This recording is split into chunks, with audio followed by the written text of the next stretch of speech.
चांद के रहस्यों को जानने के लिए वैज्ञानिक सालों से अध्ययन कर रहे हैं। चांद की उम्र को लेकर काफी समय से बहस भी चल रही है। अमेरिका ने सन 1970 के दशक में चांद मानव मिशन अपोलो 17 को भेजा था। अंतरिक्ष यात्रियों ने इस मिशन के दौरान चांद की सतह से धूल इकट्ठा किए थे, जिससे जानकारी मिली है कि चांद पहले की तुलना में 40 मिलियन साल पुराना है।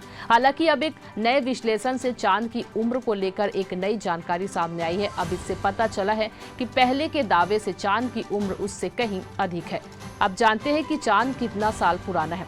नासा के अंतरिक्ष यात्री यूजीन सेनरर और हैरिसन स्मिथ 11 दिसंबर 1975 को चांद पर उतरे थे। इसके बाद उन्होंने चांद की सतह पर चट्टानें और धूल को जमा किया था। उसका नया विश्लेषण किया गया, जिसमें जिक्रोन क्रिस्टल के बारे में जानकारी मिली है। अब बताया जा रहा है कि चांद की उम्र 4.46 अरब साल है।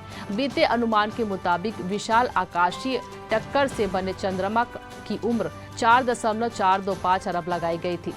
वही वैज्ञानिकों का कहना है कि हमारे सौर मंडल के शुरुआती दिन बेहद उथल-पुथल भरे थे। इस समय धरती का निर्माण हो रहा था, लेकिन इसका आकार भी बढ़ रहा था। उस अंतरिक्ष में अक्सर चट्टानी पिंड की टक्कर होती है, जिससे चंद्रमा का निर्माण हुआ।